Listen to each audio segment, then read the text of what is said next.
Halo, selamat pagi, siang, sore, malam teman dengar, kembali dengan ku Ilham Hadi. Dan sekarang aku akan melanjutkan pembacaan novel Pergi. Sekarang bab 13, judulnya Kondangan Sakura.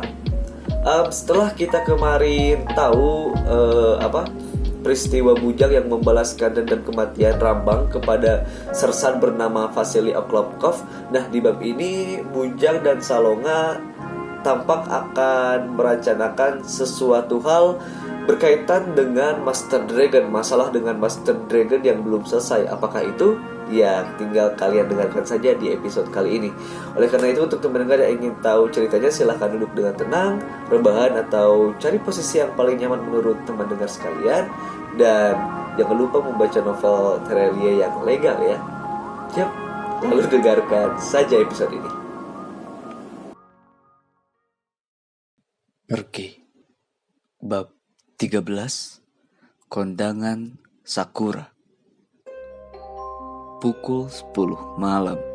Setelah prosesi pemakaman Rambang di ibu kota provinsi selesai dilaksanakan, aku mengumpulkan seluruh anggota penting keluarga Tong di markas besar. Untuk kalian yang belum tahu, markas besar itu berada di jantung paling elit pemukiman kota ini. Di depannya hanya tampak barisan rumah-rumah mewah, besar, megah. Setiap hari ribuan orang lewat di jalanan depannya, tanpa menyadari apa sejatinya yang berada di sana. Karena puluhan rumah itu hanya dekoy, memang ada penghuninya, tapi itu adalah keluarga tukang pukul atau kerabat pemilik bisnis legal keluarga Tong. Orang-orang hebat yang sering masuk koran, mereka hanya suruhan kami, meski seolah itu perusahaan raksasa milik mereka. Di belakang rumah-rumah itu, dalam kawasan seluas 10 hektar, juga berbentuk rumah-rumah elit lainnya. Disitulah markas keluarga Tong berada. Di atas satelit, hanya tampak seperti perumahan biasa, normal. Di bawah atapnya, aktivitas 1 dari 8 penguasa shadow ekonomi Asia Pasifik berputar kencang seperti mesin. 100 tukang pukul tinggal di markas besar, berkoordinasi menjaga kepentingan bisnis. Puluhan staf juga bekerja setiap hari mengkonsolidasi seluruh bisnis keluarga Tong, termasuk yang mengurus keperluan rumah tangga, logistik, dan pernak-pernik kecil lainnya. Semua dilakukan dengan aplikasi tingkat tinggi. Mereka tinggal di rumah-rumah elit, lagi-lagi seperti rumah biasa. Percaya atau tidak, kami juga punya RT dan RW tersendiri sebagai kamuflase. Salah satu letnan adalah ketua RW, Togar yang menyuruhnya. Kami sedang menertawakan sistem, tertawa di balik bayangan. Pintu masuk ke markas besar itu berada di sebuah rumah besar pinggir jalan, yang depannya ada plang kantor. Puluhan mobil parkir di sana, ratusan lain tidak, langsung meluncur ke garasi besar. Dan saat garasi di depan ditutup, dinding belakangnya yang seolah terbuat dari beton kokoh mulai bergeser terbuka. Mobil meluncur masuk ke kompleks markas, disambut jalanan besar, pohon-pohon besar. Rumah-rumah yang sebenarnya ditata sedemikian rupa menjadi divisi, departemen, sesuai organisasi keluarga Tong. Kantorku sekaligus merangkap tempat tinggal Tauke besar berada di tengah komplek. Rumah 3 lantai dengan tiang-tiang tinggi putih. Aku sebenarnya tidak selalu tinggal di sini karena secara acak rutin berpindah-pindah tempat tidur. Ada ribuan properti milik keluarga Tong di kota. Dengan mudah aku bisa menuju salah satunya. Sejak dulu aku tidak suka menetap di salah satu rumah. Tapi terlepas dari kebiasaan itu, aku punya visi baru atas markas besar. Itulah kenapa aku membangun kota satelit ribuan hektar di dekat kota. Kami membutuhkan area dan kawasan yang lebih luas. Kota itu akan menampung ribuan anggota keluarga Tong. Dan karena kami sendiri yang mendesain semua sejak awal, diam-diam bagian tanah kota itu juga akan dibangun. Akan ada 2 kota di kota satelit tersebut. Satu di atasnya kota normal, satu lagi di bawahnya markas baru keluarga Tong. itu akan persis seperti kota. Kami akan mengeduk tanah sedalam 30 meter, lantas menutupnya dengan rangka baja. Sistem pencahayaan terbaik, sirkulasi udara, kemudian ratusan rumah, bangunan dengan jalan-jalan lapang dibangun di dalam perut bumi. Pukul 10 persis, di ruang kantor Tauke besar telah berkumpul Salonga, si kembar, Togar, 6 letnan termasuk Payong, Parwes, beberapa staf penting Parwes, dan beberapa tukang pukul senior. Kami akan membicarakan kabar terakhir dan langkah yang harus diambil terkait Master Dragon. Itu ruangan lama milik Tauke besar sebelumnya. Ada kursi-kursi dari kayu dan meja asli warisan kerajaan Demak. Guci-guci tua, lukisan termahal di dunia juga terpajang di ruangan itu. Koleksi Tauke lama. Aku membiarkannya seperti semula, tidak menyentuhnya sebagai kenangan masa lalu. Selamat malam, Tauke besar. Peserta pertemuan berdiri saat aku melangkah masuk, kecuali Salonga. Dia tetap duduk, hanya melepas topi koboynya. Aku mengangguk, menuju kursiku, menyuruh mereka duduk kembali. Yuki, Kiko, ada informasi terbaru? Aku bertanya, tanpa salam, apalagi sambutan pertemuan resmi saat dimulai. Yuki mengangguk. Aku telah menyebar video Vasily saat dilemparkan dari helikopter ke perkumpulan para pembunuh bayaran. Togar yang memberikan video itu. Sepertinya itu berhasil membuat ciut banyak pembunuh bayaran profesional di luar sana. Tidak ada yang berani mengambil kontrak dari Master Dragon. Bahkan meskipun harganya telah dinaikkan 2 kali lipat. Video itu memang horor sekali, Bujang.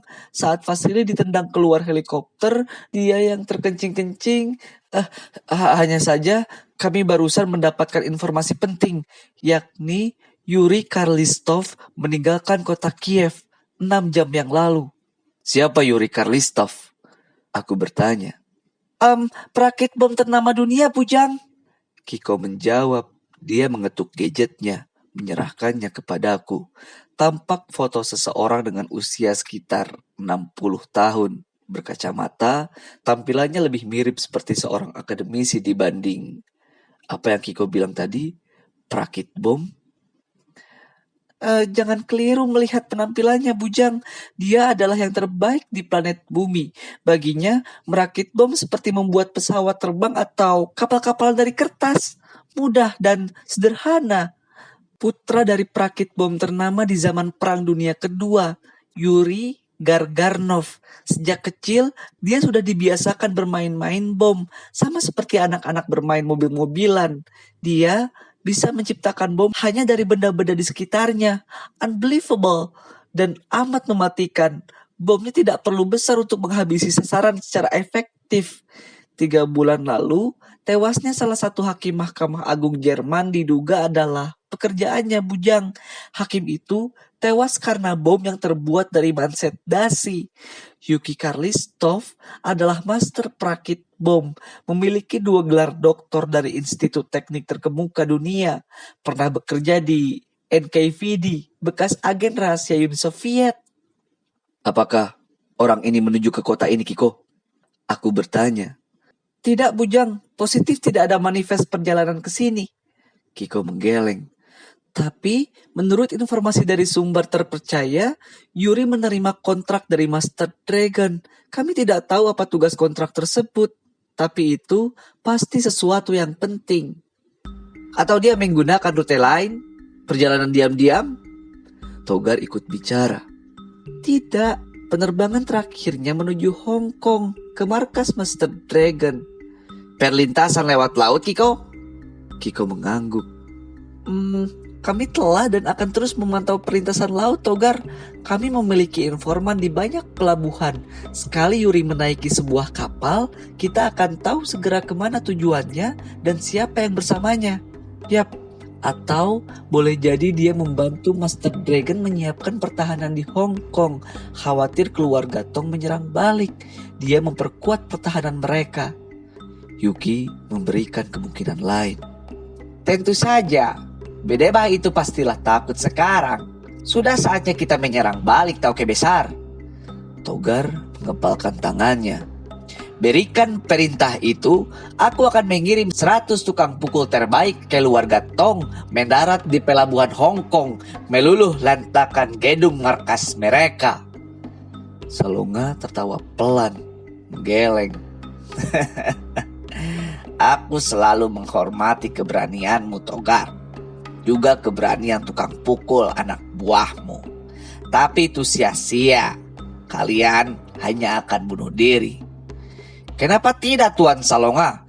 Jika masih kurang, aku akan mengirim 400 tukang pukul ke sana. Serangan besar, seluruh tukang pukul berangkat. Jika semua tukang pukul berangkat, lantas siapa yang akan menjaga bisnis keluarga Tong di negara ini, Togar? Pertahananmu terbuka. Kau sama saja membukakan pintu lebar-lebar. Musuh dengan mudah mengambil alih semuanya. Togar mengusap wajahnya. Dia tidak berpikir sejauh itu. Togar sama seperti Kopong dulu. Dia adalah kepala tukang pukul yang hebat, tapi bukan pemikir terbaik.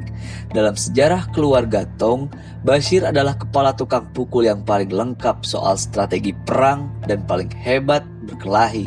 Sayangnya, Bashir mengkhianati Tauke Besar. Tapi kita tidak akan diam saja sementara si berdebah Master Dragon terus menyerang, Tuan Salonga. Menyerang adalah strategi bertahan terbaik, bukan? Payong ikut bersuara. Dia jelas mendukung ide Togar.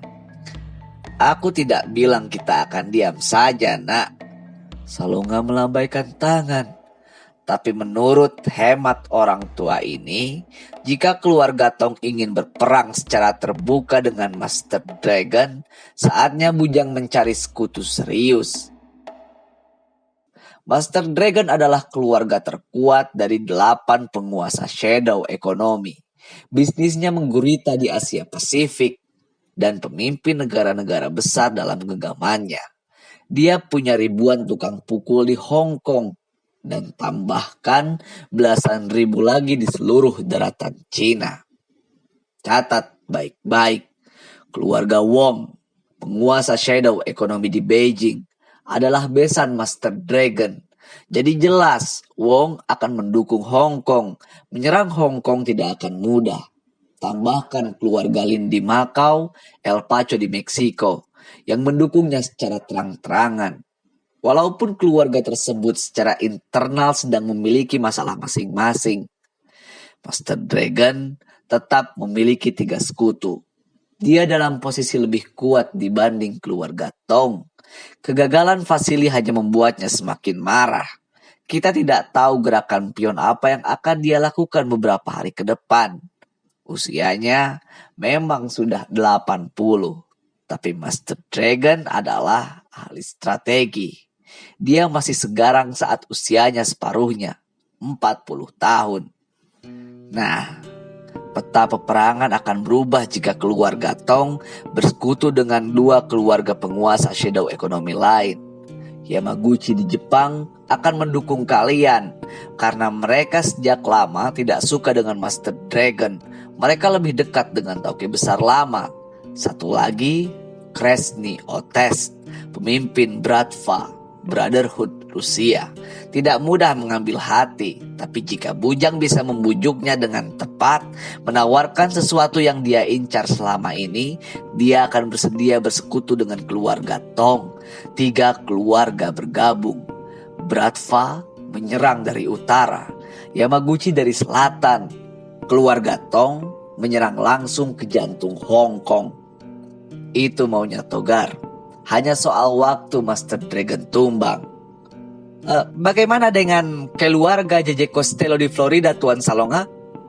Togar menyebut satu lagi dari 8 keluarga penguasa shadow ekonomi. Mereka tidak akan berperang, Togar. Salonga menggeleng. Mereka tidak peduli dengan keluarga lain. Mereka hanya fokus dengan bisnis di kawasan mereka. Setiap kali terjadi perebutan pimpinan shadow ekonomi, Costello mengambil posisi netral. Mereka lebih tertarik berekspansi ke Eropa, Australia, dan Afrika. bukan Asia Pasifik. Kuncinya ada di Yamaguchi dan Bratva. Segera temui mereka, Bujang. Resmikan aliansi keluarga Tong. Kalian bisa membuat Master Dragon berpikir 2 kali sebelum meneruskan peperangan. Ruangan lengang sejenak. 1-2 tukang pukul senior mengangguk takzim, mengaminkan saran Salonga. Aku mematut-matut sebentar. Aku juga telah lama memikirkan saran Salonga. Itu bisa jadi solusi, membentuk aliansi. Baik, Salonga. Besok pagi-pagi aku akan menghadiri pernikahan putri bungsu Yamaguchi di Tokyo. Itu bisa menjadi kesempatan emas bicara dengannya. Dia mengundang keluarga Tong dalam acara keluarga. Itu jelas menunjukkan posisinya. Aku harap kau bisa menemaniku menemui Yamaguchi. Sementara Yuki, Kiko, teruskan pekerjaan kalian. Pastikan tidak ada yang terlewatkan. Pantau terus si pembuat bom itu. Aku tidak mau dia diam-diam menyuruh delivery pizza meletakkan kotak pizza berisi bom di salah satu gedung milik kita. Togar, tetap fokus pada pertahanan keluarga Tong. Periksa lagi, dan lagi semua sistem dan prosedur keamanan. Payong, jaga markas ini. Jangan pernah meninggalkannya. Sementara Parwes, pastikan bisnis keluarga Tong berjalan sebagaimana mestinya. Business as usual. Jika ada sesuatu yang mencurigakan, segera informasikan kepada Togar. Dan Togar akan mengabarkannya kepadaku jika situasi itu memang penting dan mendesak. Peserta rapat mengangguk. Pertemuan selesai. Kembali ke pos masing-masing. Aku membubarkan pertemuan. Pronto Toke besar. Peserta rapat beranjak berdiri, membungkuk memberikan salam hormat. Aku ikut berdiri, kemudian melangkah keluar lebih dulu diikuti oleh Salonga. Melewati bingkai pintu, berjalan di lorong panjang menuju anak tangga. Apakah kau baik-baik saja, Bujang? Salonga bertanya. Dia berjalan di sampingku. Aku mengangguk. Aku baik-baik saja. Fisikku prima, jika itu pertanyaan Salonga. Maksudku bukan fisikmu, Bujang. Salonga bisa membaca ekspresi wajahku. Tapi jiwamu, apakah ada yang mengganggu pikiranmu setelah kematian remaja itu dan setelah pembalasan kepada Vasili? Aku menggeleng. Tidak ada yang mengganggu pikiranku. Baiklah jika demikian, kita bisa fokus ke perjalanan besok pagi. Jangan khawatirkan perakit bom itu. Aku bertaruh, dia tidak akan berani menginjakkan kaki ke negeri ini. Video kematian Vasili telah menakuti seluruh pembunuh bayaran. Aku mengangguk, menuruni anak tangga pualam.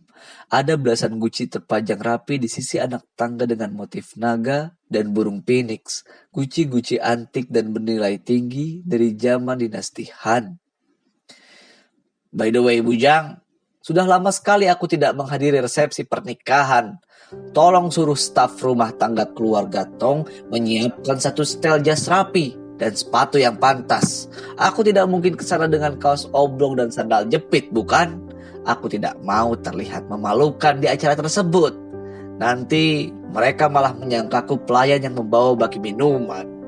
Aku tertawa kecil, mengangguk. Aku juga perlu menyiapkan hadiah atau angpau, bukan? Tolong suruh staf Parwes menyiapkan cek 40 atau 50 ribu dolar.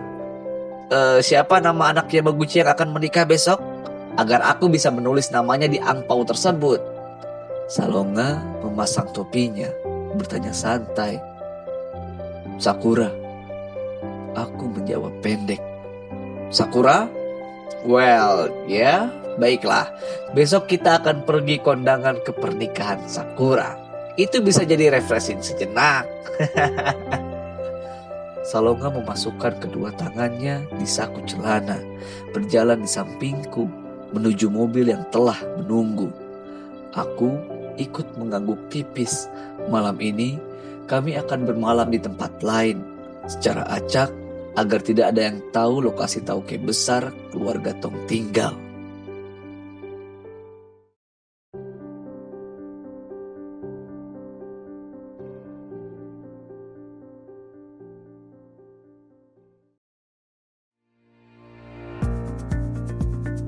Ya, itulah tadi pembacaan novel Pergi karya Terelie bab 13 dengan judul Kondangan Sakura. Di bab ini kita di-review lagi tentang bagaimana bentuk shadow economy itu bekerja atau berkembang ya. Dan di akhir bab kita akhirnya tahu bahwa Bujang akan pergi ke keluarga Yamaguchi, yaitu salah satu keluarga shadow economy yang ada di Jepang, untuk menghadiri pernikahan anaknya, yaitu namanya Sakura. Apakah Sakura ini merupakan anggota dari tim 7 yang beranggotakan Sasuke dan Naruto? Oh, jelas tentu bukan. Apa sih garing anjir. Ya, yang jelas kita ikuti saja perkembangan bagaimana cara Bujang menyelesaikan konfliknya dengan Master Dragon. Nah, yang jelas di bab selanjutnya kita juga akan diberitahu juga nih tentang beberapa keluarga yang ada di lingkaran shadow economy ini.